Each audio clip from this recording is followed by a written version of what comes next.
Hey guys, I'm Immortal today. In today's video, we'll be talking about the Blues versus the Hurricanes from round 6 of Super Rugby Aotearoa. So yeah, this will be a very interesting game, obviously, with the Blues losing last week against the Chiefs. It was a heartbreaking one, really, with Damien McKenzie scoring that try in the past the 80-minute mark. So yeah, it was a hard one to take as a Blues fan.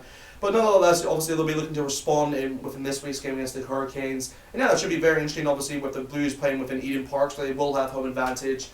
But obviously, you do look at the Hurricanes, and yeah, they've got their first win within the comp against the Highlanders last week, and yeah, it was a pretty good win. Obviously, it was a away win as well, so that's another key factor in that. So they'll be obviously looking to keep that momentum running, really. And yeah, it's just one of those games which, if the Hurricanes can actually win this, then they're actually back in the conversation. But we'll see what happens, really. But yeah, obviously, here are the sides for both teams. I'll run them by with you guys, and I'll tell you what I think about them, and yeah, I'll give my prediction right afterwards. So obviously with the Blues, when you look at the props of the Blues, they've actually switched both their props this week, which is kind of interesting to see. Obviously, we have Carlton Laffey obviously at the 1 position, and then obviously you have Offerton with Fossey at 3. So it's a all black starting props, and yeah, they're high caliber, you could say, for that prop position. So yeah, they will definitely be good within that scrum for sure, and yeah, they'll definitely be looking to win a lot of scrum penalties with those two props. But they will be facing the likes of Fraser Armstrong as well as Tyrell Lomax for the Hurricanes. So that should be a very interesting battle to see who actually does better. But I'll probably edge it towards the Blues just because I think the Blues have one of the best prop rotations, you could say, throughout the whole competition. Anyway, moving on to the hooker. The hooker is an interesting one, obviously, with Tolai actually he's actually growing in confidence, I could say, as I've watched him play a few games for the Blues now. But I still have to give it to Dan Coles, obviously, for the Hurricanes. He's a machine. He you don't think he's quick, but man, he has he has some decent legs on him, and obviously he's one of those players who he has that leadership role as well. And he brings a lot of experience within Super Rugby. So yeah, he'll be definitely a key player for the Hurricanes from this game for sure. So yeah, I'm gonna definitely edge it towards the Hurricanes from that hooker spot. Anyway, moving to the locks. Now, this is where it's kind of interesting because for the first time within this competition, the Blues actually haven't selected Patrick Tuipulotu.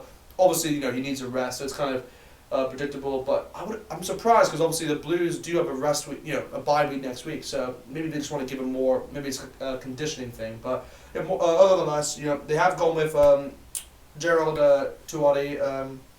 Kauri Tulari, and it's interesting because he has good game. He's like a one-off player, where he has good games and bad games. So we'll see how he does within this game. And obviously, his partner in crime is Sam Derry, who actually he's a up and coming lock, and he looks pretty good. He looks a really good product for that lock position. So we'll see how he does within this game. Yeah, obviously they will be facing the likes of James Blackwell as well as Scott Scrapton for the Hurricanes. So I think I'm just gonna edge towards the Hurricanes just because they have more Super Rugby experience. But also just Blackwell is a really impressive lock, and yeah, he's definitely going to be a key player, you could say, within this game for the Hurricanes. Anyway, moving on to the loose forwards. Now this is where it gets kind of interesting as well because the Blues have also put out Aotearoa. He is still on the bench, but they've actually switched. They've actually put in now Tom Robinson. Tom Robinson is actually the captain for this game, which is actually a great thing to see, obviously, because he has that leadership mentality and he can bring that drive into his game, which he normally does off the bench. Then yeah, I'll definitely take him up in this game for sure. But yeah, his part with that, he'll be obviously partnering up with the likes of Doto Papali at 7, which is good to see because he just had a great game against the Chiefs. So hopefully he can just continue his momentum. And then also obviously you have Hoskins at 2 too. So yeah, that's a pretty good trio for loose forwards. Yeah, hopefully they'll be very good within the breakdown. We'll have to wait and see. Yeah, they'll be facing the likes of obviously Reed Princep, who's he's done well, but I'm not going to say he's like a quality loose forward of the 3 I listed before, but we'll see how he does because obviously he's pretty good within the breakdown, but he's just big in size. Well, hopefully that'll come to the advantage or use to the advantage of the Hurricanes. But yeah, he'll obviously be partnering with the likes of Duplessis Karifi and then obviously Artie Sevilla, who's the captain for the Hurricanes. So yeah, that's a pretty good loose forward trio there. I'll probably say that's the key battle from the game, just from because both sides have really good loose forwards. But I think I'm going to edge it towards just to the Blues. But it's one of those where Artie Sevilla, if he has a good game, then yeah, you're kind of ruined. But we'll see what happens within that area for sure.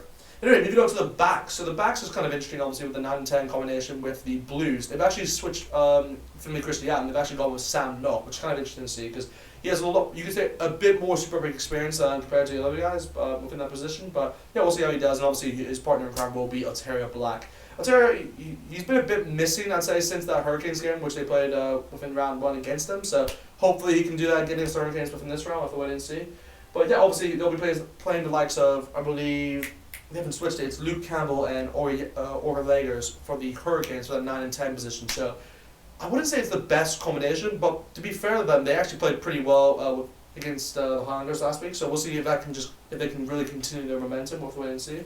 But yeah, I'll probably edge it towards the Blues from that area just because I just think they have better quality players from that position. But anyway, maybe also the centers. The centers is kind of interesting because the Blues have actually, for the first time, which is I'm happy about, they've actually rotated out Harry Plummer and they've actually brought back in TJ Fani, which is a very good move in my opinion because obviously I think he suits Reiko, who's obviously is in that 13th spot, a lot better. The chemistry between those two I think are a lot better than what Plummer and Reiko is. So yeah, I'm happy to see TJ Fani back inside. And yeah, no, he'll obviously bring that kind of battering ram mentality, like I always like to say. And obviously the battering ram of Super Rugby, in my opinion, is Liam Mape, who they will be facing in this game at that 12th spot. And obviously you do have the likes of Billy Proctor at that 13. So that should be a very interesting battle to see who actually does well from this game. That's probably the other key battle, I'd say. I'd probably edge it towards the Hurricanes because I think Liam Mape has just been brilliant so far within this competition. But it's like that could be a draw, but I'm going to edge towards the Hurricanes just to not be as biased as I normally am. Anyway, moving on to the wingers. Wingers obviously for the Blues, the likes of Caleb Clark, who's just been brilliant so far from this competition. And then obviously you have the return of Martin Leo, who's done pretty well, I'd say. He was pretty good against the Hurricanes within that opening round, but hopefully you'll just want to continue that momentum. We'll have to wait and see how he does. But they're both very quick, so hopefully that comes to the Blues' advantage within this game for sure. But yeah, obviously they'll be facing the likes of Rassi, who's done very well. Probably one of the Hurricanes' standout players so far within this campaign. And obviously you have the likes of Julian Sevilla who just come back and decide for West Goosen, so we'll see how he does. I'll probably edge towards the Blues because I think they have better quality wingers, but definitely watch out for Rassi. He's probably my one-to-watch player for the Hurricanes for this match. Anyway, moving on to obviously the last position, which is the 15th spot, and yeah, of course, it's really a good competition, obviously with Stephen Perifetta and then obviously Jordie Barrett for the Hurricanes. So it's one of those where Jordie Barrett, he's had off and on games where, within those first opening rounds, you could say, Jordie Barrett just wasn't himself. To be frank, I mean, he never made that impact which I thought he could, but yeah. You could not tell me he made an impact, did not make an impact within last week's game against the Highlanders. He got a hat-trick of tries, so he was very influential within that game, and yeah, he scored all their points. So I think he got 30 points, which is the highest so far within this competition. So yeah, if he continues that form, then yeah, the Blues better be scared. And on that front, I'm going to edge towards the Jordie Barrett, but definitely watch out for Stephen Perifetta because obviously you could say he got the edge of a Jordie Barrett within that opening round. Yeah, anyway, that's kind of it with the sides. I mean, if I have to say who actually win the game, I'm actually going to edge it towards the Blues again, which is kind of surprising because, obviously they've come back from a loss, but I do think that they'll kind of retain that and get back to winning ways. But I do think it will be a very close game. So I think this game will only be by, I'd say, 5 points. So I'm going to say the Blues win this game by 27 points to 22. Yeah, 27 points to 22 is my final prediction for the game. Anyway, just hope you guys enjoyed the video. Definitely have a good weekend. And April Fools, I guess. Yeah, anyway, catch you guys soon.